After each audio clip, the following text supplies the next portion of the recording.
Hey guys, quick update on the Ram saga. So my airbags blew out a couple weeks ago.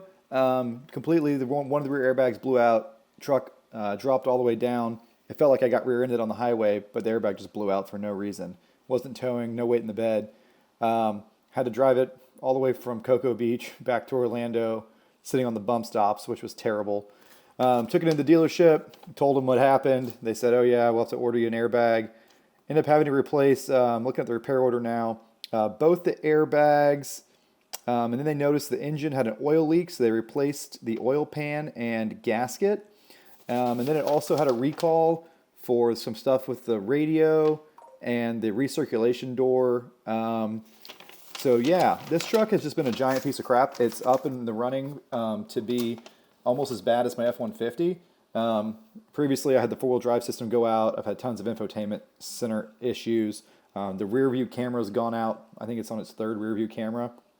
So it's a giant piece of crap. I'll be getting rid of it as soon as possible. I actually just listed it on Carmigo today to put it up for auction. Also, the Ram customer service was pretty terrible. I had a really good service writer this time, but he was unable to put me in a truck, even though my 2022 truck is in the dealership for the 6th time in my first year of ownership. So I had a rental for 2 weeks, which was a Jeep Cherokee, which is useless to me. So I had to go get a second rental out of my own money. I rented a Chevy Colorado, and I'll give you a review on that truck. It was excellent. But yeah, so Ram and Ford customer service, they really just don't care about the customers, don't take care of them at all. These dealerships don't even keep loaners around. They basically just give you a Hertz rental car, and whatever Hertz has that happens to be a Ram or Chrysler product, that's what you get. And they didn't have any pickup trucks, so I had to go spend a bunch of money to get a truck from Avis. Overall, absolute piece of crap truck. Good morning, viewers. Today we're doing a suspension test because the air ride blew out in the Ram.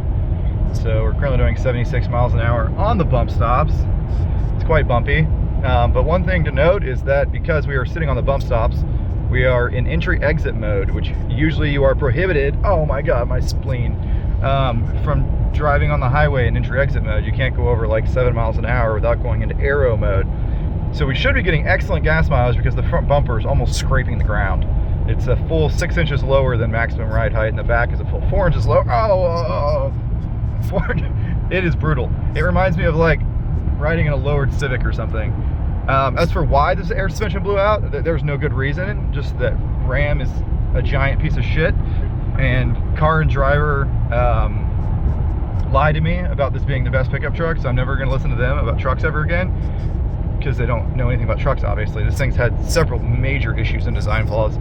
But yeah, so I got a nice hour-long commute to work with no suspension other than the rubber bump stop.